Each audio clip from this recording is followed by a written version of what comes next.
하나님에 대한 지식을 알게 되면 자연히 인간을 알게 됩니다. 우리가 하나님에 대한 지식이 많았지만 지난 시간에 하나님의 창조와 하나님의 섭리에 대해서 함께 말씀을 나눴죠. 하나님이 세상을 창조하시느냐라고 하는 것은 우리 그 인생관의 기초고 또 우리 그 신앙의 기초입니다. 그래서 이것은 단순하게 뭐 그러라고 하는 게 아니라 사실 우리의 생활 그 자체가 창조주 하나님에 대한 고백이 없으면 또 그 하나님의 그 구원의 역사가 없다.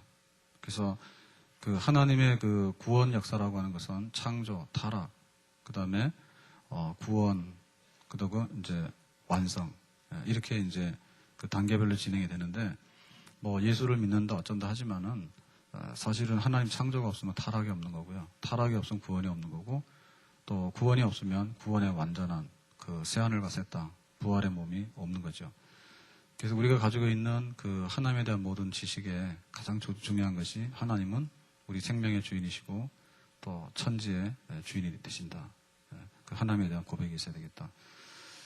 그런데 이제 그 하나님이 이 세상을 지으셨다라고 하는 것은 그 하나의 거기 안에 이제 그 인생관과 세계관을 포함하고 있는데 그것은 물질이 영원하다라고 하는 것을 배격하는 거죠. 물질이 영원하다. 그리고 어떤 그 신적인 세계가 분출이 돼가지고 그 눈에 보이는 이런 세계를 만들었다. 그러니까 그 신적인 세계의 어떤 범신론적인, 다시 말하면 인격적인 의도를 가지고 세상을 만들고 목적을 가지고 통치하는 그런 하나님이 아닌 그런 어떠한 그 범신론적인 유출된 세계관하고는 확연히 다른 거죠. 그런 것은 어떤 뚜렷한 하나님과 우리의 관계를 규정할 수가 없어요. 그 물질도 영원하다. 그거 잘못된 것이고 어떤 신적인 세계가 분출돼가지고 그 안에서 대충 이렇게 그 범신론적인 그런 그 세계관을 가지고 살아간다. 그것도 잘못된 것이고 또한 그 진화론적인 그런 그 사고방식도 잘못된 거죠. 진화론은 하나의 그 종의 그런 변화를 통해 가지고 어떤 그 우연의 확률 그리고 사실상은 그 다음 단계가 어떻게 될지 모르는 하나의 괴물 이론을 기다리고 있는 그런 상황이죠. 그래서 우리는 하나님의 구체적인 능력과 지혜와 의도를 가지고서 하나님 만든 세상에서 살게 됐다라고 하는 거예요. 그래서 하나님이 이제 세상을 이렇게 만들었다는 얘기는 만들고 나서의 관계를 또 설명을 해야 되는데 거기에는 이제 하나님의 섭리가 있다죠. 그래서 하나님의 섭리는 하나님이 보호하시고 또 사건을 일으키고 그 다음에 또 통치하시고 하는 이런 거. 그래서 하나님은 창조하고 나서 손을 딱 뗀 게 아니다. 자동으로 돌아가라고 뗀 게 아니라 하나님께서는 계속해서 이제 보호, 통치, 또 인도 이렇게 하시는데 그 하나님의 섭리에는 두 가지 성격이 있다 했어요. 하나는 일반 섭리가 있고 또 하나는 비상 섭리가 있다 했죠. 그래서 그 일반 섭리라고 하는 것은 2차적인 원인을 경유해가지고 결과를 도출하는 거.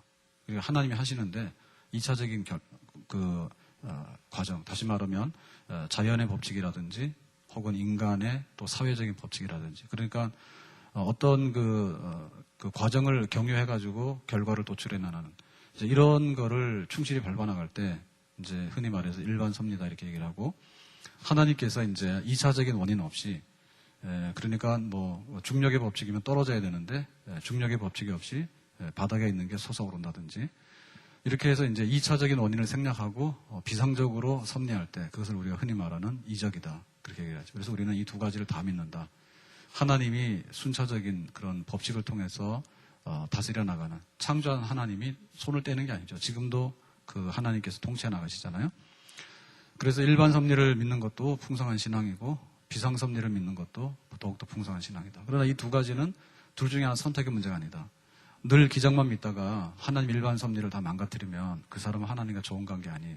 그리고 또 하나님을 2차적인 원인에게만 항상 가둬두고 하나님이 비상적으로 섭리할 수 있는 것을 부정한다고 하는 것도 온전한 신앙이 아니다. 그랬어요. 자, 그러면 하나님은 창조자요. 창조한 이후에도 계속해서 섭리하시고 우리 속에 계시는 분인데 자, 이와 같은 하나님에 대한 지식은 결국에 인간에 대한 지식으로 올라옵니다. 그래서 우리가 지금 살아가면서 인간에 대한 지식을 굉장히 많이 갈구하고 있거든요. 자, 예를 들면 사람의 그 어떤 그 인체에 대해서 알고 싶어요. 그러면 해부학을 해야죠. 그래서 사람을 이렇게 머리끝부터 발끝까지 해부해보니까 어떻고 그러니까 인체에 대한 그런 지식이 있잖아요.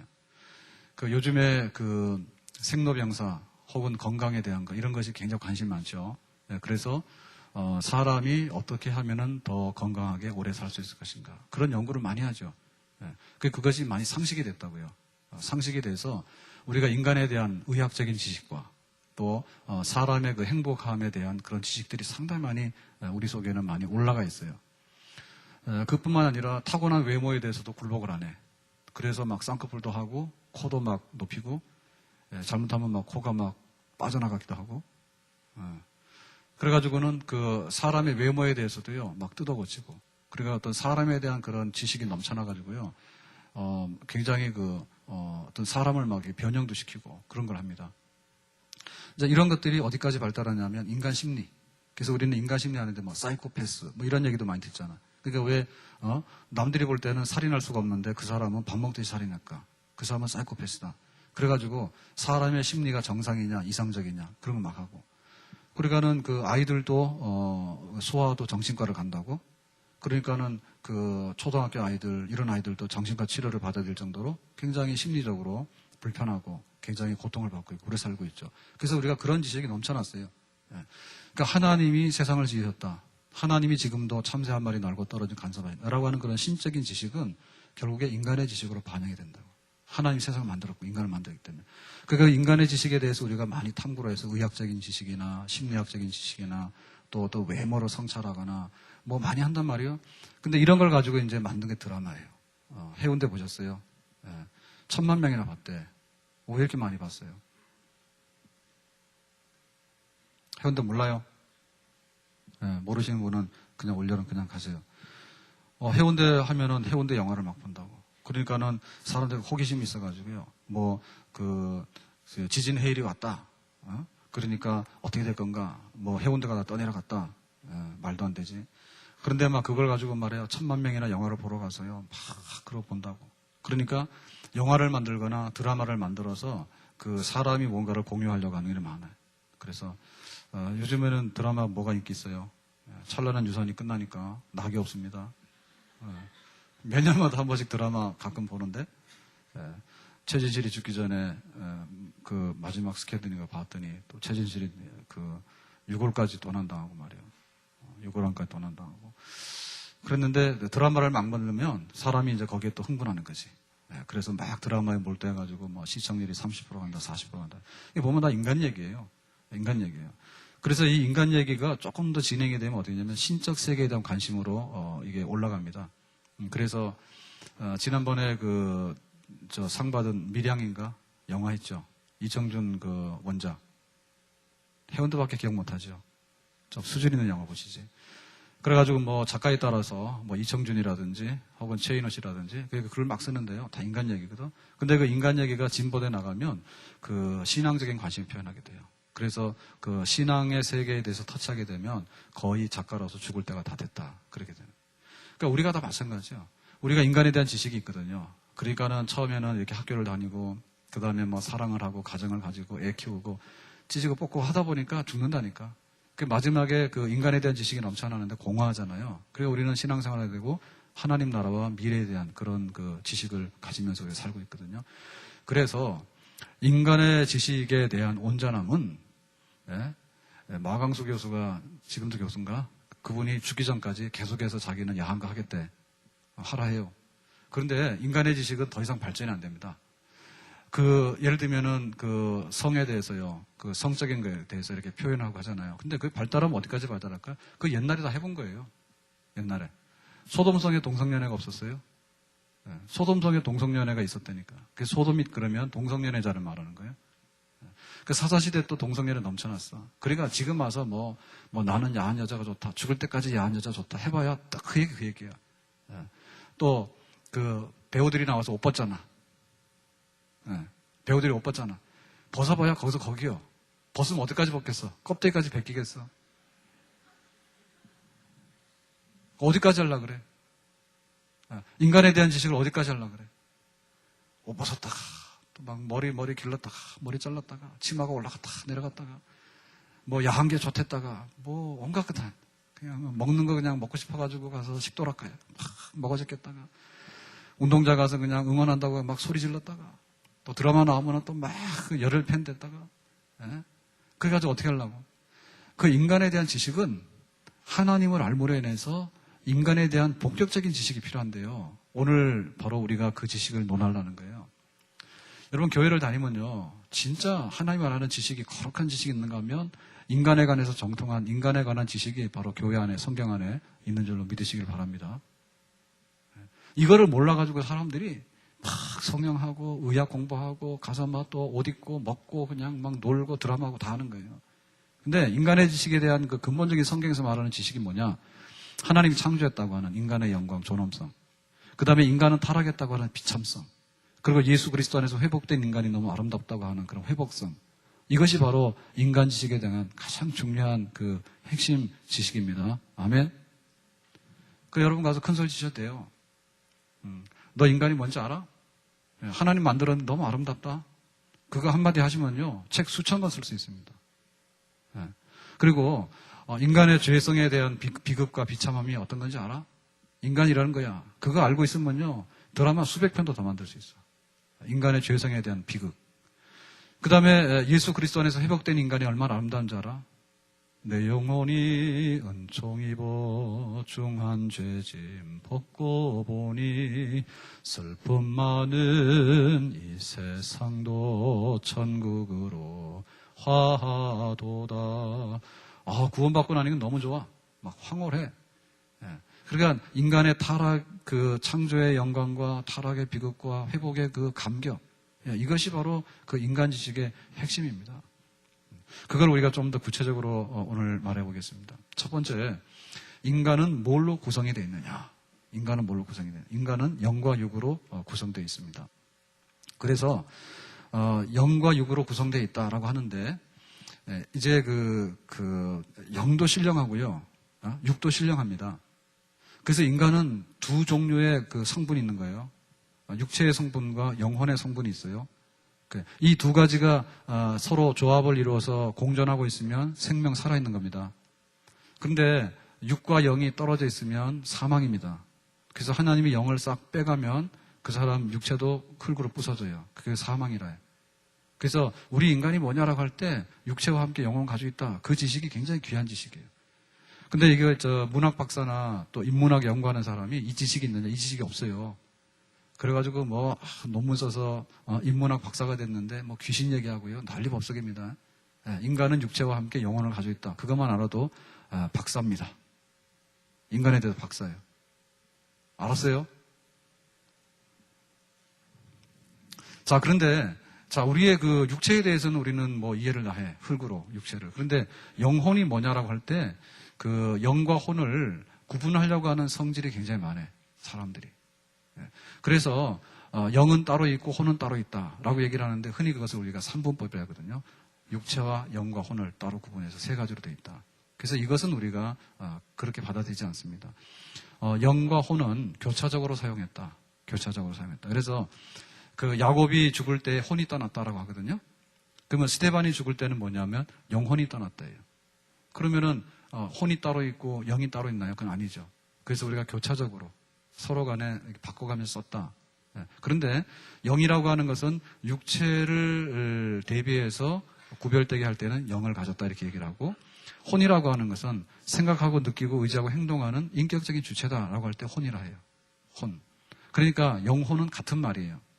그래서 우리는 육체와 함께 영혼이 있다 이렇게 얘기를 하게 되는데 이 말은 육체와 영혼이 서로 다른 어떠한 원리가 있어가지고 서로를 배격하고 다시 말하면 이원론적인 삶을 살아라라고 하는 것을 말하는 게 아닙니다.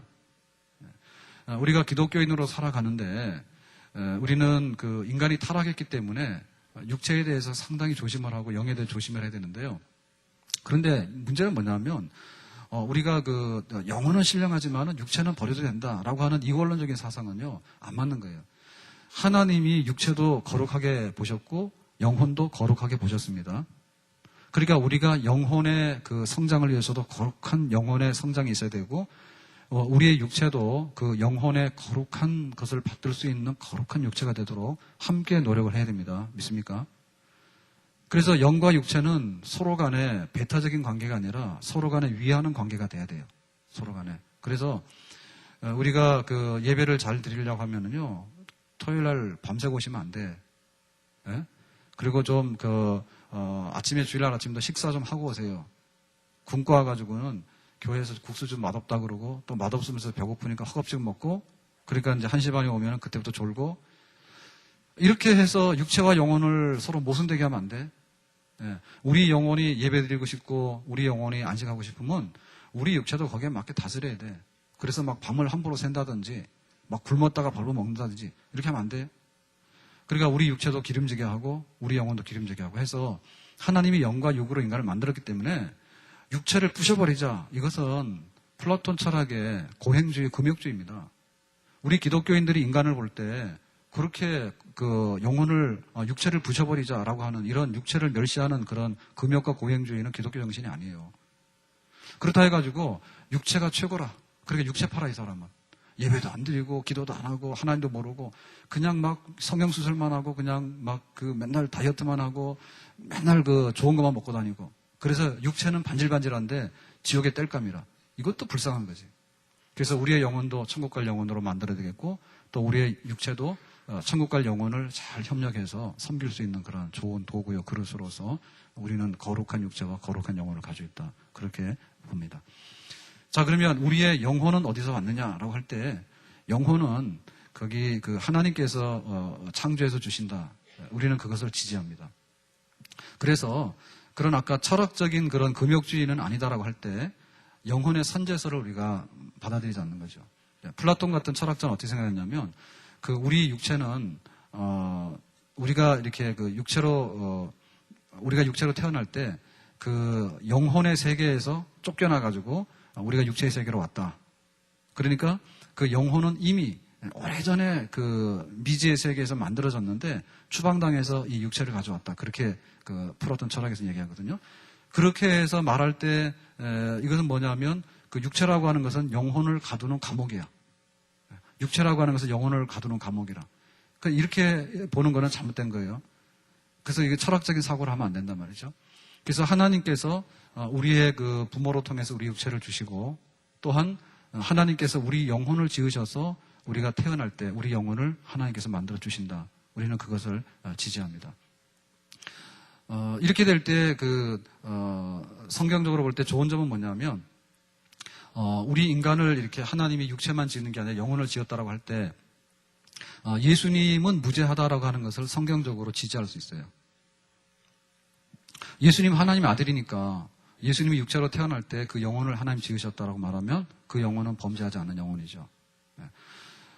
그런데 이제 그 문제는 이제 우리 같은 경우에 사람이 태어났는데 하나님이 우리 육체만이 아니라 우리 영혼도 직접 지어서 줬다라고 할 때 그 인간의 그 죄성 같은 거를 어떻게 설명할 건가라는 면이 좀 난해한 면이 있어요. 근데 아무튼 간에 영혼이라고 하는 것은 육체를 지으신 하나님께서 우리 영혼도 지으셔서 우리 생명 안에 주셨기 때문에 우리가 영혼을 가지고 있다. 우리는 그렇게 믿는다. 자, 그러면 하나님이 우리 인간을 영광스럽게 지었는데 그 영광스럽게 지었다라고 하는 것은 무엇을 의미하는가? 그것은 하나님의 형상대로 지었다는 것이에요. 그래서 그 창세기 오늘 읽은 1장 26절에 보니까 우리의 형상을 따라 우리의 모양대로 인간을 만들자 했거든요. 그랬을 때 그 하나님의 형상대로 하나님의 모양대로 그랬는데 이 하나님의 형상이 뭘까? 하나님의 형상. 자, 하나님의 형상에 대해서는 우리가 두 가지로 이제 구분을 하는데 하나는 자연적인 형상이고 하나는 도덕적인 형상입니다. 그래서 자연적인 형상이라고 하는 것은 짐승과 구별될 수 있는 인간의 모든 인간다움을 표현할 수 있는 그런 성향. 예를 들면 인간은 산수생을 할 수 있고요. 인간은 소리를 들으면 음악을 만들 수 있고 인간은 색깔을 보면 미술로 표현할 수 있고 또 인간은 무리를 지어서 살 수 있는 사회성이 있고 인간은 이성을 가지고 있죠. 과학을 발전시킬 수 있고 또 우리 인간은 법의 통치를 따라서 질서 있는 어떤 걸 추구할 수 있고 그리고 인간은 뭔가 초월한 세계를 바라보면서 미래를 꿈꿀 수 있고 그 짐승에게 없는 거 이러한 광범위한 하나의 그 성향 이런 것들을 우리가 하나님의 형상 속에 우리가 가지고 있다고요. 그래서 하나님의 형상대로 지었기 때문에 인간은 대단히 존엄하고 대단히 능력이 있고 대단히 탁월한 존재입니다. 그런데 이 형상 중에서 가장 핵심적인 형상이 뭐냐면 도덕적인 형상이에요. 도덕적인 형상이 뭐냐면 의와 지식과 거룩이에요. 그러니까 하나님을 아는 지식, 또 하나님과 구별된 거룩, 그 다음에 하나님 앞에 바른 그 의와 지식과 거룩. 이것이 이제 핵심 그 형상입니다. 자, 그랬을 때 우리가 이제 그 죄를 범하잖아요. 선악과를 먹어서 죄를 범할 때 인간이 타락하게 되는데, 타락하게 될 때 우리가 잃은 게 뭐냐? 넓은 의미에서 자연적인 형상, 그러니까 짐승과 구별될 수 있는 인간다움의 그 모든 것에 대해서는 우리가 송두리째 뺏겼느냐? 타락으로 인해서. 만약에 그렇다면 어떻게 돼? 우리가 개보다 못하지. 원숭이보다 못하고. 그런데 아무리 인간이 못해도요, 그 개나 원숭이보다는 지능이 높습니다. 그리고 인간다운 그런 표현을 합니다. 이런 걸 보면 그 인간이 그 타락했다라고 할 때 그 자연적인 형상, 넓은 의미에서 짐승과 구별될 수 있는 인간다움에 대한 것들은 심각한 타격을 받고 훼손을 입었어. 그러나 송두리째 없어진 거 아니에요. 그러면 인간의 타락으로 인해서 송두리째 없어진 게 뭐냐, 상실된 게 뭐냐라고 할 때 도덕적인 형상, 의와 지식과 거룩이라고 하는 도덕적인 형상은 완전히 소멸됐습니다. 그러면 우리가 예수를 믿어서 하나님의 형상이 회복되는 것이 구원이거든요. 하나님의 형상이 회복되는 것은 예수 믿고 나서 어떻게 되느냐. 이런 도덕적인 형상, 송두리째 없어진 것에 대해서 의와 지식과 거룩은 예수 믿고 나면 받아요, 새로. 그래서 예수를 모를 때는 하나님 몰랐는데 예수를 믿고 나면 하나님을 알게 되고, 또 내가 하나님 앞에 십자가로서 깨끗하게 거룩함을 잊게 되고 하나님을 아는 지식이 바로 생기는 거예요. 이건 없던 게 생기는 거예요. 그러고 나서 이런 자연적인 형상의 어떤 인간, 짐승과 구별될 수 있는 인간다움의 어떤 속성들이 있죠. 이런 것들은 심각한 타격을 받았거든요. 심각한 타격을 받은 부분은 예수 믿고 나면 회복이 됩니다. 회복이 됩니다. 그래서 그 우리 인간들이 가지고 있는, 예를 들면 예술성이 있는데, 그 인간이 가지고 있는 예술성이 타락된 상태에서 놔두면 어떻게 되느냐. 이게 음란이 되고 외설이 되는 거예요. 소설 쓰라 그러면 하나님 없다는 막 소설 쓰게 되고, 그 다음에 그림 그리라 그러면 하나님 없는 무신론적인 것을 표현하게 되고요. 그 다음에 그 무리를 지어서 살아가는 이런 그 사회성과 군거성이 있는데, 요것들이 폭력으로 그 힘센 놈이 다 괴롭히게 되고 이런 식으로 변화돼요. 타락하게 되면. 그래서 예수 안에 있으면 이런 것들이 회복이 돼 나갑니다. 점진적으로. 그러니까 우리가 그 학문을 하는 학자가 예수님 밖에 있을 때 그 사람이 짐승보다 못한 게 아니에요. 얼마나 위대한데. 우주선도 발사시키잖아요. 그리고 생명과학을 규명해가지고 막 여러 가지 일도 할 수 있고 막 신약도 만들어내고 온갖 것 다 합니다. 그런데 예수 믿기 전에도 짐승과는 구별된 그런 것들이 있는데, 이런 사람이 학자가 혹은 예를 들면 예술가가 예수를 믿었다면 어떻게 되느냐 하면 그 학문에 있어서 하나님이 왕이시다, 하나님이 주인이시다, 그걸 고백합니다. 그래서 창조론을 고백하게 되고, 그 다음에 내가 이런 그 학문을 통해서 어떻게 사람들에게 유익을 줄 것인가. 예를 들면 공학을 하는 사람이야. 그러면은 이런 그 공학적인 결과를 통해서 어떻게 사람들에게 유익을 주고 하나님께 영광을 돌릴 것인가. 이렇게 선한 기능으로 바뀌어지게 돼요. 문학을 하거나 예술을 하는 사람들은 하나님을 시인하게 되고, 그러니까 뭐 찬란한 유산 같은 데도 드라마 쓴 작가가 분명히 크리스찬이야. 그러니까 나오기만 하면 액세서리를 하는데 십자가 목걸이를 계속해서 달고 나와. 그래가지고 할 수만 있으면 이렇게 교회를 찾아가게 하고, 그 동생 찾는데 승기가 어디서 찾았어? 교회에서 피아노 치고 있는 자폐아 찾았잖아. 어떻게든 간에 막 교회를 들라 하고, 그거는 볼 때 분명히 작가가 이 사람 크리스찬이야. 그러니까 자기가 하고자 하는 얘기를 결국에는 하나님 앞에서, 하나님 안에서 하려고 하는 그런 걸로 변하는. 그래서 예수 믿고 나면 그런 우리가 굉장히 짐승과는 구별된 좋은 면을 가지고 있었지만은 그 속성이 변해서 하나님을 시인하게 되고 정말 이웃을 사랑하게 되고 하는 선한 기능이 나타나도록 그렇게 한단 말입니다. 그런데 우리 안에 상실되어졌던 도덕적인 형상은 어떻게 되냐? 의와 지식과 거룩이라고 해서 예수 믿고 나면 새로 생겨요. 그래서 성경을 통해서 하나님을 알게 되고 믿게 되고, 내 안에 예수님 피로 인해 가지고 새로운 좋은 성품들로 인해서 성령 충만한 그런 거듭난 인격이 우리 속에 들어오게 되는 것이죠. 이것이 바로 우리가 이해하는 그 하나님의 형상입니다. 그러면 천주교에서는 어떻게 하느냐? 천주교에서는 그 형상과 모양을 구분해 가지고요. 그 형상이라고 하는 것은 그 일반적인 은사다. 그 인간이 가지고 있는 좋은 면들의 일반적인 은사인데, 모양이라고 하는 것은 뭐냐? 모양이라고 하는 것은 원의, 초자연적인 그런 원래의 의다 해서 인간이 타락했을 때 이 모양이라고 하는 초자연적인 의는 타락으로 인해서 상실됐고 형상이라고 하는 그 형상의 일반적인 그런 모든 인간의 좋은 점들은 고스란히 보존되어 있다. 타락으로 인해서 하나도 훼손되지 않았다. 그렇게 봅니다. 그러니까 캐톨릭에서 볼 때 그 하나님의 형상을 한쪽은 건전하고 한쪽은 훼손됐다라고 보거든요. 없어졌다고 보거든요. 그러니까 이 건전하다고 보는 것이 문제가 되는 거예요. 건전하다고 보는 것이 뭐냐면 선행을 할 수 있는 근거예요. 그래서 천주교에서는 얘기하기를 인간이 믿음으로도 구원을 받지만 선행을 해서 이 선행으로도 구원을 받는 길이 있다라고 하기 때문에 요 타락되지 않는 부분도 있다, 건전한 부분도 있다라고 하는 거기 때문에 스님들하고 손잡는 거예요. 스님들은 인간의 타락을 믿지 않아요. 우리가 수도를 닦으면은 해탈할 수 있다. 완전 인간을 갈 수 있다는 거죠. 그러니까 인간의 건전성의 절반이 있다는 게 캐톨릭 교리가. 예? 형상 중에 타락하지 않은 그런 형상이 있다라고 캐톨릭에서 믿는다니까. 그래서 우리하고 다른 거예요. 우리는 그 타락하지 않은 형상이 남아있는 게 아니고 우리는 다 타락했습니다. 다 타락했는데 없어진 것, 상실된 것도 있고 심각하게 훼손이 됐죠. 심각하게 훼손이 됐죠. 그런 면에 있어서 뭡니까? 우리는 인간의 건전한 구석이 남아있다고 보질 않아요. 그러니까 절대로 예수님의 십자가 의의를 우리가 받기 전에는 우리는 의롭다함 받을 수 있는 길이 우리에게는 남아있지 않다라고 보는 거예요.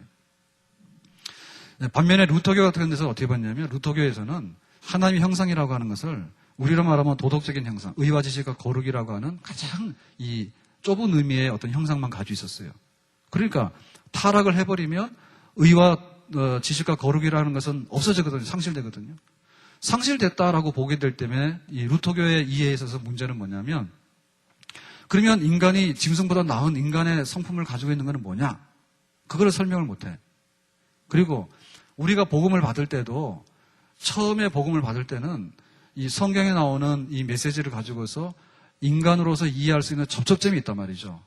접촉점이 있어서 우리가 이 복음을 받았는데 그 루터교식의 이해는 뭐냐면 송두리째 인간은 그 타락으로 인해 가지고 새카맣게 타버린 거야. 그러니까 건전한 구석이 하나도 안 남아있잖아. 이런 면에 있어서 루터교의 이해는 너무나 그 협의의 이해다. 이게 잘못된 거. 인간의 접촉점이었기 때문에. 캐톨릭의 이해는 절반이 건전하게 남아있다라고 보기 때문에 잘못된 거다. 그래서 우리는 상실된 부분도 있지만 대부분의 것도 건전하지 못하고 심각한 훼손을 가지고 있다라고 하는 우리 이해가 성경적이다. 그래 보는 거죠. 자, 그러면은 이제 그 하나님과 우리가 어떤 지식을 가지고 있는데 하나님은 우리에게 제일 먼저 제시한 것이 바로 행위 언약입니다. 사람이라고 하는 것은 가장 그 하나님의 피조물 중에 영광스러운 피조물이죠. 그러다 보니까 가장 영광스러운 피조물에다가 우리에게 이제 다스리고 지배하고 생명 번성하라 이런 걸 주셨잖아요. 그러니까 인간을 하나님의 파트너로 삼았단 말이에요. 인간을, 사람을. 그래서 하나님께서 우리에게 서로 언약을 하자라고 했는데 그 첫 언약이 뭐냐면 소위 말하는 행위 언약입니다. 자, 행위 언약이 뭐죠? 에덴 동산에다가 선악과를 두고 동산에 있는 여러 가지 그 실과를 다 먹어도 되는데 선악과는 먹지 말라 했어요. 그것이 바로 하나님이 인간과 맺은 최초의 언약입니다. 자, 무슨 얘기인지 아시겠어요? 자, 그러면 이 그 선악과를 먹지 말라고 하는 언약은 행위 언약이다 그랬는데 이 행위 언약을 우리가 오해하게 될 때 내가 신기한 능력을 발휘해서 내가 어떤 행위를 해가지고 하나님을 감동시켜가지고 내가 뭔가 이렇게 구원을 받는다. 그런 약속이냐? 그런 게 전혀 아니에요. 자, 보세요. 선악과를 이렇게 두고서 따먹지 마라. 이거 먹으면 너 죽는다 했잖아요. 당사자는 누굽니까? 하나님과 아담이죠. 하나님과 인간이죠. 그러니까 당사자가 하나님과 인간인데 조건은 뭐예요? 이 선악과를 안 먹으면 영생하고 선악과를 먹으면 너 죽는다. 그거예요. 그게 조건이에요. 자, 이러다 보니까 이 행위 언약의 핵심은 뭐냐면 하나님과 사람이 맺은 언약이라는 것이 행위 언약이에요. 우리는 지금 이 행위 언약으로는 구원을 못 받죠. 우리는 흔히 은혜의 언약 아래에 있다 하거든요. 우리가 은혜의 언약 아래에 있다고 하는 말은 뭐예요? 우리하고 하나님하고 언약을 맺으면 우리가 100% 언약을 위반합니다. 그래서 우리가 하나님 앞에 쓸 수 있는 의롭다함 받을 수 있는 기회가 없어요. 그래서 하나님과 예수님이 언약을 한 거야. 성부 하나님과 성자 하나님이 언약을 한 거야. 죽어라. 그러면 인간의 모든 죄를 짊어지고 죽겠다. 그러면 모든 사람, 믿는 사람들에게 구원을 주겠다. 성부 하나님과 성자 하나님 사이의 약속입니다. 우리가 여기에 믿음으로 끼어들어간 거예요. 이거 은혜 언약이거든요. 그러니까 이 은혜의 언약은 당사자가 뭐냐면 하나님 아버지와 하나님 아들입니다. 그러니까 이 아버지 아들 사이에는 약속을 이행을 했죠. 그죠? 그래서 우리에게 구원의 길이 열렸잖아. 그러니까 처음에 하나님께서 우리에게 주신 이 약속은 은혜 언약이 나오기 전에 인간과 하나님이 맺은 언약이다. 이런 면에 있어서 그것을 행위 언약이라 해요. 그러면 행위 언약은 뭔가 이렇게 선악과를 막 먹으면은 살고 뭐 먹으면 죽고 하는 그런 언약이냐? 그게 아니고 조건에 매이는 언약이에요. 그러니까 자, 선악과를 먹지 말라고 하는 것은 무슨 뜻이죠? 하나님의 말을 듣고 내가 그분에게 순종한다는 거예요. 그죠? 그러니까 이 행위 언약도 뭐예요? 순종의 언약이고 믿음의 언약입니다. 무슨 얘기인지 아시겠어요? 자, 선악과가 있는데 키가 막 있어. 이렇게 해서 이렇게 키가 모자라. 이래가지고 키 큰 사람 이진일 집사 딱 땄어. 그러면 행위 언약 성공하고 나 같은 사람은 모자라가지고 실패하고 그런 게 아니라니까. 요것은 먹지 마라 라고 했으니까 여기에 무슨 이렇게 영생하는 성분이 들어있거나 여기에 죽는 성분이 드는 게 아니야. 독약이 든 게 아니라 이거를 말씀하신 하나님 인격에 대해서 내가 안 하고 하나님 인격에 대해서 내가 믿고 따라주는 거. 그 약속이에요. 그러니까 행위 언약도 실상에 있어서는 믿음으로 행하는 언약입니다. 우리가 예수님의 십자가를 내가 믿음으로 받아들인 믿음의 언약이듯이 선악과 먹지 말라고 하는 언약도 내가 키가 커가지고 힘이 세가지고 막 따먹거나 안 따먹거나 이런 언약이 아니라 말씀하시는 그분 하나님을 두려워하고 공경함으로 인해서 내가 인정할 것인가? 하나님쯤이야 내가 해보지 이렇게 하고 덤빌 것인가? 이게 신앙으로 갈 것이냐 불신앙으로 갈 것이냐 순종으로 갈 것이냐 불순종으로 갈 것이냐 그거를 하는 언약인데 아담 성공했어요 실패했어요? 실패했죠. 하나님 말씀에 대해서 우습게 여겼잖아. 죽는다니까 뭐 죽어봐야 알지 그러고 먹었잖아. 그렇죠. 그러니까 이것이 바로 그 인간의 실패예요. 그래서 우리가 하나님의 형상대로 우리를 지었다라고 하는 그 인간의 그 영광스러운 면이요. 형상대로. 그러니까 의와 지식과 거룩은 물론이고 셈도 할 줄 알고 예술도 할 줄 알고 과학도 할 줄 알고 철학도 할 줄 알고 함께 모여서 살 줄도 알고 초월적인 세계를 그리워할 줄도 알고 하나님 주시는 그 인간의 그 영광을 아는 거하고 하나님이 그러니까 너하고 나하고 약속하자. 영생하도록 할게. 그러니까 하나님의 원래의 의도는 뭡니까? 영생입니다. 하나님 원래 의도는 영생이에요. 그러니까 죽는 거는 하나님의 의도가 아니에요. 죽는 거 하나님의 의도가 아니야. 그래서 너 영생해라. 나를 믿고. 그러니까 에덴 동산에서 선악과만 안 따먹고 이거 안 따먹으면 영생한다 했으면 지금까지 살겠죠. 그렇죠? 하나님 말씀에 순종했으면 지금까지 산다만 해요. 지금도 안 죽어? 지금도 안 늙어? 화장 안 해? 그거 왜 선악과를 왜 먹었어?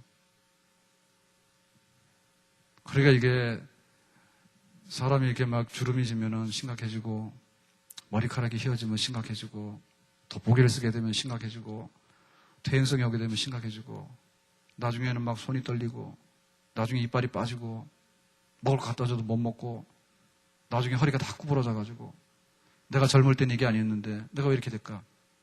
그 선악과 먹어서 그래. 하나님의 말씀에 순종하고 믿지 못하고 영생하라 그러니까 왜 죽는 길을 택할까? 꾸역꾸역. 그래가지고 죽음의 길로 택하게 된 거예요.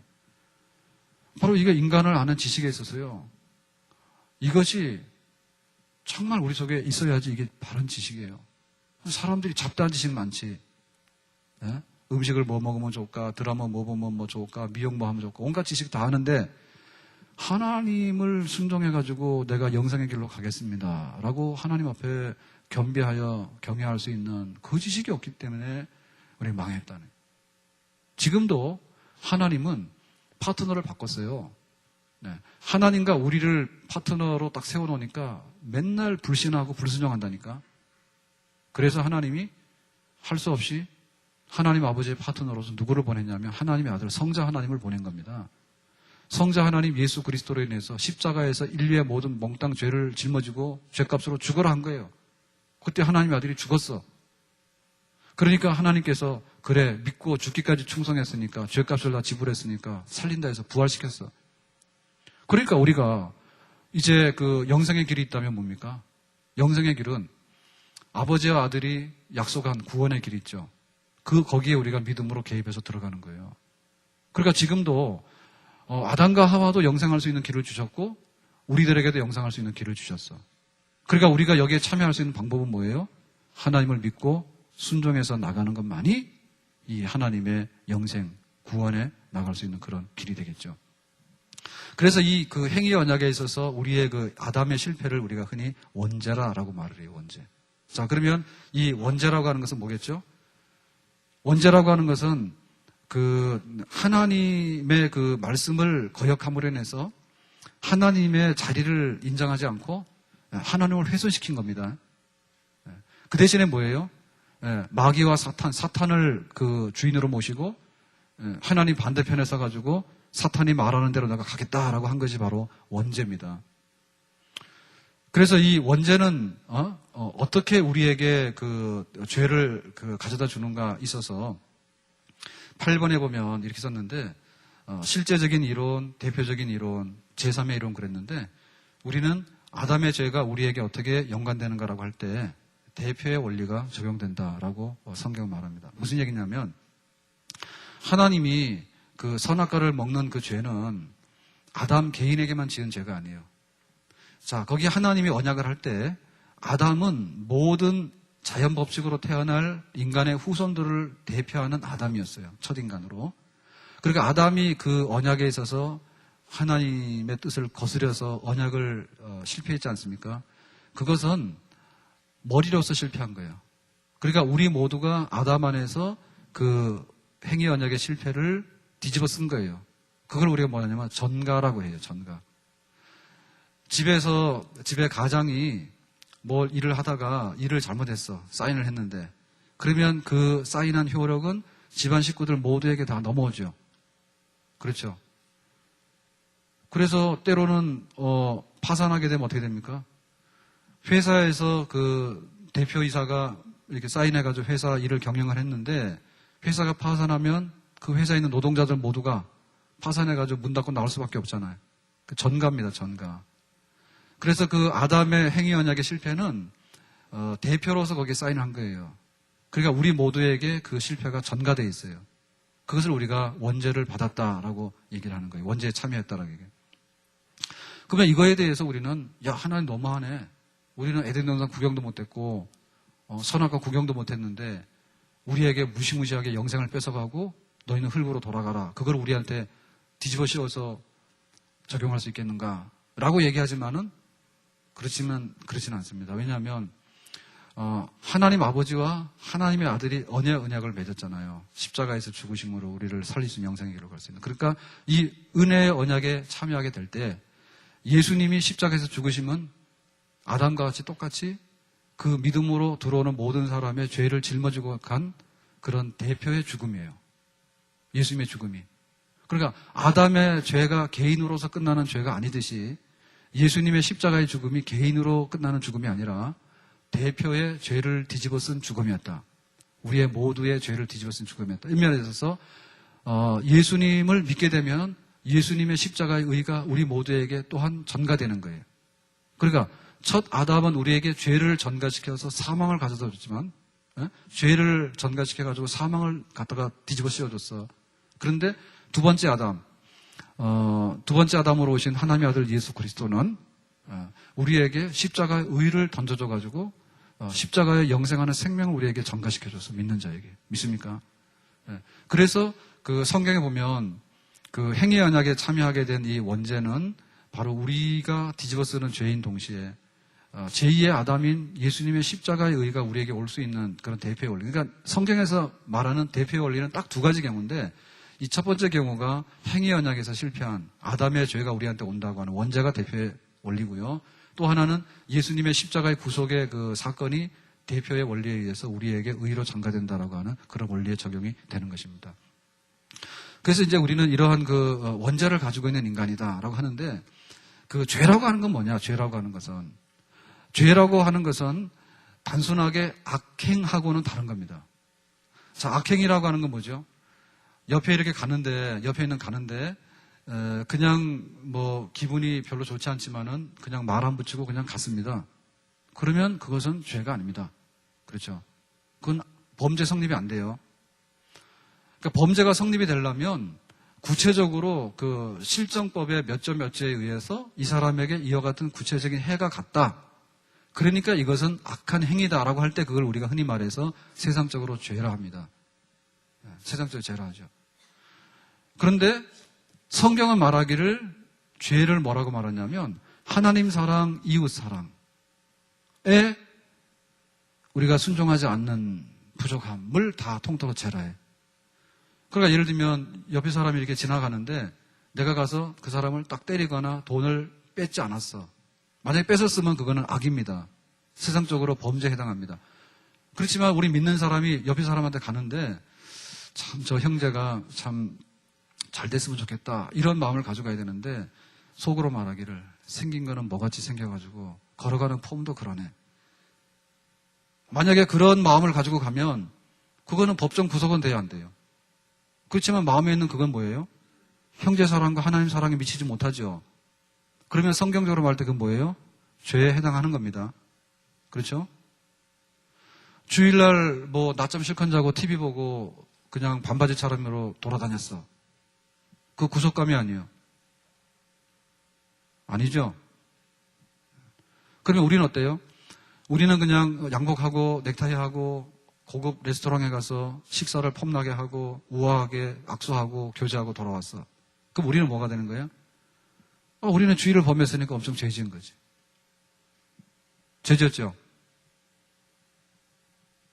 죄 지었어 안 지었어요? 그렇잖아. 주일날 반바지 차림에 실컷 낮잠 자다가 일어나가지고 뭐 자기 혼자 돌아다니고 그거 무슨 죄예요 그게. 세상적으로 볼 때는. 그런데 세수하고 뭐 옷 다 차려입고 화장하고 호텔 가서 폼나게 식사하고 했는데 뭐예요? 예배도 안 드렸어. 그 사람 뭐예요? 죄지. 그러니까 죄라고 하는 건 뭡니까? 하나님의 기준에 하나님의 법, 사랑의 법, 공의의 법, 거룩의 법에 도달하지 못하는 게 죄란 말이죠. 이런 면에 있어서 모든 사람은 죄 아래에 있습니다. 아멘? 그렇죠? 내가 할 수 있으면 한 사람 살린다니까. 사실 우리의 의는 없는 거예요. 한비아 씨 나와서 그러잖아. 자기는 이틀에 한 번 잔다며. 근데 막 돈 1,000원, 돈 10,000원이면은 막 영양실조 걸리고 막 이게 장님되고 막 이게 주사 못 맞아가지고 다리가 썩어가고 이런 사람은 고칠 수 있다며. 실제로 그렇죠? 그러니까 우리가 어떻게 보면은 이게 지금 다이어트 한다 그러고 어떻게 다이어트를 할까 이러면서 이렇게 하시는 분들은 사실은 그런 거를 놓고 보면은 다 죄인입니다. 그래요 안 그래요? 그걸 법으로는 뭐라 하지 않아요. 법으로는 내가 돈 많고 너는 돈 없으니까 뭐 네가 죽든 말든 나하고는 상관없다. 나한테 책임 물을 순 없어. 그렇지만 사랑의 법으로 볼 땐 뭐예요? 내가 돈 10,000원 아끼면은 교회도 세우고 돈 10,000원 아끼면 사람도 살린다는데 만약에 그걸 적극적으로 안 했다면 뭐예요? 하나님 볼 때는 잘한 건 없지. 그래 안 그래요? 그러니까 다이어트 하거나 이런 데다가 너무 돈 많이 쓰지 마세요. 잘못하면 또 하나님 앞에서 중죄인 된다니까. 다 그냥 막 바르고 그냥 입고 그냥 살 빼고 막 그게 그냥 관심사야. 남들은 막 없어 죽어가는데. 그러니까 우리는 그런 면에 있어서 죄를 그렇게 이해를 해야 되는 거죠. 그럼 이런 죄성이 우리한테 왜 올까? 틈만 나면 위로 올라가는 교만해가지고. 틈만 나면 위로 올라가 교만하고요. 또 틈만 나면 밑으로 그냥 이렇게 내려앉아가지고요. 골짜기에서 헤매는 거예요. 나는 안 돼. 틈만 나면 내가 잘났어. 그러니까 이게 아침에는 잘났어. 근데 저녁만 되면 깨져가지고 와가지고요. 내가 못났어. 그러고. 그러니까 이게 뭡니까?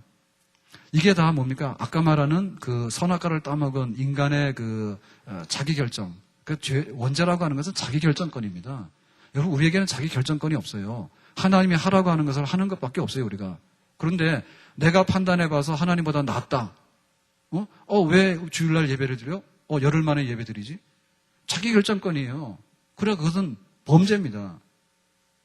뭐 예수님 십자가 믿어서 내가 구원받나? 내가 뭐 착한 일 좀 하면 나도 쌤쌤이야. 이게 자기 결정권입니다. 이게 범죄예요. 그러니까 그런 그 원죄, 자기 결정권, 내가 이렇게 판단해 볼 때 이게 옳은 거야라고 하는 자기의, 이게 바로 그 원죄거든요. 이런 원죄가 아담 때문에 뒤집어졌다니까 우리가. 그러니까 우리는 출생 때부터 그 죄의 부패성이 있죠. 이런 거를 가지고 나는 거예요. 그러니까 눈에는 안 보여. 그런데 상황만 딱 되면은 이 죄성이 폭발하는 거예요. 우리가 이렇게 그 냉장고 안에 이렇게 들었을 때는요, 처음에 보면 음식이 며칠 갈 것 같다니까. 진짜 이게 뭐 우유다 그럴 때 이게 5일 간다니까. 그런데 이거를 그냥 이렇게 더운 여름에다가 바깥 기온에다가 내놨어. 그러면은 그 이 식품의 유효 기간이 5일 갈게 하루도 못 간다니까. 그러니까 우리 속에 눈에는 안 보이지만은 그 원죄로 인해 가지고 어떻게 하면 높아지고, 어떻게 하면 낮아지고, 어떻게 하면 그냥 남 헐뜯고, 어떻게 하면 그냥 내가 외면해 가지고 다른 사람은 몰라라 하고 나만 살게. 요런 그 죄성이 우리 속에는 꽉 차 있는데, 그것이 정말 우리에게는 문제라고 말이죠. 왜? 하나님이 영광스럽게 지은 우리 인간이 하나님 앞에 언약을 어김으로 인해서 찾아온 그런 죄성 때문에 우리가 이런 자리에 떨어지게 된 것입니다. 그래서 이 우리의 죄성에 관해서요, 우리는 이 원죄로 인해서 받아들이는 이 모든 부패성과 죄성은 전적인 타락의 상태에 이르렀다라고 얘기합니다. 따라서 해보세요. 전적 타락. 자, 여기 말하면 전적 타락 그러면은 이게 무슨 말인가라고 할 때 많이 오해를 합니다. 목사님, 우리는 인간은 전적으로 타락했습니다. 그러니까 모여가지고 인간은 전적으로 타락했기 때문에요, 우리는요 할 게 아무것도 없어요. 그러고는 그냥 주저앉아 있는 거예요. 그런 건 아니에요. 여기서 말하는 전적 타락이라고 하는 것은 범위, 바운다리를 말하는 거예요. 그래서 예를 들면, 자, 우리 그 몸이, 우리의 지식이 있고, 우리의 마음, 감정기관이 있고, 우리 행위하는 손과 발이 있잖아요. 자, 그랬을 때, 하나님의 형상대로 지음받은 인간이 하나님 앞에서 약속을 일방적으로 불신앙과 불순종으로 파기시켰더니 죄가 들어와서 우리가 타락된 상태에 갔다라고 할 때 전적으로 타락했다라고 하는 말은 뭐냐면, 머리와 마음과 손과 발이 통틀어서 다, 인간이 가지고 있는 육체와 영혼 다가, 바운다리 다가, 범위 전부 다가 타락했다 이 말입니다. 그러니까 요 타락한 것 중에서 새까맣게 타가지고 상실된 부분이 있어요. 그게 말하면 도덕적인 형상인데 의와 지식과 거룩이에요. 그런데 아직도 흔적은 가지고 있지만은 심각하게 타격받은 부분도 있어. 그러니까 그 세모를 한다든지 혹은 뭐 예술성이나 과학성이라든지 인간의 이성이라든지 이런 거는 심각한 타격을 받았지만 아직도 가지고 있다니까. 그래서 전적인 타락이라고 하는 것은 뭐냐면 어느 한 구석도 우리에게는 건전하게 남아있는 구석이 없대더라. 접촉점은 있더라. 접촉점은 있지만은 그러나 어느 구석 하나 온전하게 남아서 이것으로 우리는 구원받을 수 있는 길이 있다라고 외칠 만한 그런 구석은 하나도 남아있지 않다라고 하는 것이 전적인 타락입니다. 그러니까 이 의미는 질적인 타락이라고 하는 의미도 있지만은 질적인 타락보다는 범위에 있어서 타락을 의미하는 거예요. 그러니까 우리가 하나님 앞에 구원받을 때 요새 그러잖아요. 막 웃으면은 다 된대. 그래서 웃음 치료 그러는데 여러분 우리가 신학을 좀 알아야 돼요. 성경에 대한 지식이 있어야 되는데 웃음으로 인해서 치유되고 웃음으로 인해서 그 구원이 온다는 얘기는 성경적으로 안 맞는 얘기입니다. 왜냐하면 일부분은 맞아요. 우리가 새까맣게 다퉈서 없어진 게 아니에요. 그러니까 이 안 믿는 사람이라도 웃으면 기분이 좋고 웃으면은 이 혈액도 잘 통하고 이렇게 하나님이 지어놓으신 거예요. 그러니까 하나님이 지어놓으신 형상을 따라서 우리가 가게 되면 일정한 유익을 얻을 수 있지만 이것으로 인해서 구원에 오는 것처럼 얘기하는 것은 오버하는 거고 잘못된 거예요. 그런가 가가지고 막 박수 30분 치고 막 웃는 거 막 돌아다니고 그런다 해가지고 우리가 하나님 앞에 의로워져가지고 죽음에 이르는 문제, 너희는 흙으로 돌아가라 하는 문제가 해결되는 것은 아니라고 말이죠. 그러니까 우리가 뭐 웃음으로 인해서 뭐가 된다든지 이거 아니고요. 혹은 또 이 철학을 하는 사람은 인간의 이성과 냉철한 이성이 우리의 구원이다 그럽니다. 그러니까 믿는 사람 무식해가지고 앞뒤도 안 맞는다 막 그러면서 철학적으로 논리적으로 다 풀어나가는데요. 인간의 지식이라고 하는 것이 건전해서 구원에 이를 수가 없어요. 달나라에 갔는데 미국에서 간 우주인들은 참 하나님 지으신 세계가 아름답다 했어요. 근데 소련에서 간 우주인들 뭐예요? 달에 가니까 하나님 없더라 그랬잖아. 그것은 세계관을 의미하는 거예요. 자기 관점을 의미하는 거라면. 그러니까 인간의 지식이라고 하는 것도요. 결국에 가서 보면 인간의 지식이라고 하는 건전한 구석이 하나도 남아있지 않습니다. 만약에 일 제로 하는 그 컴퓨터의 이 원리를 가지고요. 컴퓨터의 원리를 가지고 우리가 어떤 슈퍼컴퓨터가 돼가지고 뭐를 예측하고 뭐 해가지고 만약에 그런 컴퓨터의 세계가 정말 인간에게 그 타락하지 않은 건전한 구석을 남겨두고 있어서 그로 인해서 구원의 길이 있다면 우리는 컴퓨터 왕국을 만들면 됩니다. 근데 이미 그 스필버그가 영화를 만들 때 주라기 파크에서 그런 영화 했어요. 그 원작 소설이 있죠. 하여튼 영화로는 스필버그가 만들었는데 그 주라기 파크의 마지막 장면이 뭐냐면 그 주라기 파크 안에 통제하는 컴퓨터실이 망가지죠. 봤어야지. 회원들밖에 안 봤다니까. 주라기 파크에 통제하는 컴퓨터 기관이 망가지니까 어떻게 됩니까? 예, 거기 있는 그 공룡들이 막 날뛰고 막 그러잖아요. 그거 안 보셨어요? 예. 참 신세대구만. 그러니까 그거 만약에 컴퓨터로 통제하는 게 된다면요. 그대로 돼야 됩니다. 주식 투자로 인해 가지고 만약에 우리가 어떤 그 건전한 그 경제 법칙이 살아있다고 얘기를 하면요. 주식만 투자하면 돼요. 그리고 주식 손해볼 이유가 없어요. 왜냐하면 내가 컴퓨터로 계산해 가지고 요게 수익률이 얼마가 그러겠다 하면 다 맞아 돌아가야 돼. 그거 됩니까 그렇게? 안 되잖아요. 그러니까 우리의 지식도 안 되는 거고요. 때에 따라서는 우리가 예술을 구원이라고 그럽니다. 예술. 그래서 뭐 문학 작품을 하고 그런 게 많아요.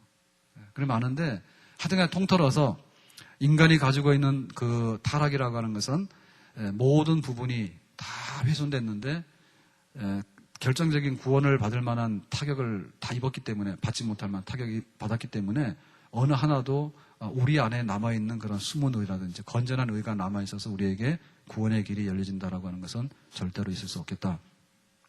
그래서 이러한 그 죄성 때문에 우리가 죄를 드러내게 되거든요. 그러니까 죄를 드러나게 되면 죄의 행위는 수십 가지, 수백 가지로 나옵니다. 그래서 어떤 사람이 죄를 짓게 되면 보통 막 5가지, 10개가 붙잖아요. 물건 훔치면 그것만 들어갑니까? 주거 침입죄. 그죠? 그 다음에 물건 훔치는 것, 절도죄. 또 그것만 합니까? 또 사람도 패잖아요. 그죠? 예? 사람을 또 상해하는 죄. 그리고 가다가 또 누구 봤다 그러면 너 봤다 그러면 안 돼 해가지고 협박하는 죄. 해가지고 보통 죄를 하면 어떻게 돼? 보통 죄를 붙이면은 막 몇 개 되잖아. 그러니까 우리가 가지고 있는 이 죄성이 폭발하게 되면요. 수십 가지 행위적인 죄들로 쫙 나오게 되는 거예요. 그래서 우리의 그 죄는 참으로 다양하게 되는데 이 다양한 모든 죄는 예수님의 십자가 안에서 다 용서받을 수 있어요. 믿습니까? 그런데 단 한 가지 안 되는 용서 못 받는 죄가 있죠. 그 죄가 뭐예요? 성령을 해방하는 죄. 예. 성령 해방하는 죄는 뭐냐면 하나님의 아들이 우리를 위해 십자가에 죽었다. 그런데 예수님은 3일 만에 부활했다.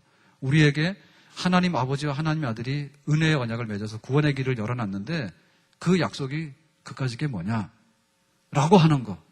정말로 그 성령의 감동이 없어가지고 하나님의 은혜의 언약을 비웃고 하는 거, 조롱하는 거. 그거는 달리 하나님 앞에서 은혜 받을 수 있는 길이 없기 때문에 성령을 해방하는 죄만큼은 용서받을 길이 없다라고 했어요. 그래서 우리가 천국 갈 때 천국 딱 못 가는 이유는 한 가지입니다. 그 사람이 세상적으로 여러 가지 종류의 악을 범해서 못 가는 게 아니고 하나님의 은혜의 언약에 믿음으로 성령으로 감동받아서 예라고 하지 못하는 고죄 때문에 그것은 천국에 못 따라갈 사유가 충분히 되는 거예요. 용서 못 받는 사유가. 마지막으로 우리는 이 죄에 대한 보편성에 관해서요. 그 인간의 타락의 심각성을 받아들인다면 인간의 죄의 보편성을 받아들여야 됩니다. 그래서 인간의 선한 구석이 남아있다라고 이렇게 보는 거. 이런 경우에는 어떻게 하냐면 사람의 죄라고 하는 것은 교육과 환경 탓으로 극복할 수 있다라고 보거든요. 사람들이. 근데 그것은 굉장히 낙관적인 생각이고요. 인간의 생각이에요. 죄라고 하는 것은 아이들부터 다 타고나는 거예요. 그래서 심지어 우리 아이들이 죄 가운데서 사망하게 되고 우리 아이들이 우리가 볼 때 굉장히 귀엽지만은 하나님 볼 때는 그 행위, 선악과를 따먹은 인간의 원죄 안에 다 전가받아서 타고나고 있는 그런 것 때문에 아이들도 자력으로나 우리 스스로 구원받겠다라고 하는 생각은 금물입니다. 다만 우리 갓난아이들이 태어났을 때 그 갓난아이들이 죄 가운데 출석했는데 요 100% 몽땅 다 지옥 가느냐라고 할 때 그 판단권은 우리에게 없습니다. 우리가 성인 중에도 구원받는 사람이 예를 들면 우리나라에는 한 30% 그러잖아요. 근데 실제로 믿는 사람 보면 30%안 되는 것 같아요. 그러면은 우리 갓난아이 중에는 무조건 한 살 미만의 아이들은 그럼 100%다 지옥 가느냐? 그거는 우리 판단권이 아니에요. 걔네들이 복음을 이해해가지고 내가 예수 믿는다는 고백을 못했을 뿐이지 타고난 아이들 중에도 하나님의 선택과 주권으로 하나님의 구원받은 백성이 있을 수 있어요. 그렇지만은 우리가 아이들이니까 아이들이 언제 교통신호 위반했냐? 아이들이 언제 거짓말 한번 했겠느냐? 그러니까 죄가 없을 거라고 하는 생각은 인간적인 생각인데 그것은 아니다. 모든 사람이 죄 가운데 태어난다. 그렇게 말합니다. 오늘 말씀 맺겠습니다. 우리가 하나님을 알게 되면 인간을 알게 되는데요. 인간을 아는 지식은 창조의 영광스러운 인간의 존엄성과 타락의 비극성, 이것을 동시에 알 때 우리가 어떻게 살아가야 될 것인가 라고 하는 답이 나오는데 이 귀한 인간의 지식을 잘 품고 우리 신앙생활에 유익이 되고 도움이 되는 그런 생명력 있는 지식으로 받아들이기를 주의 이름으로 축원합니다. 기도하겠습니다.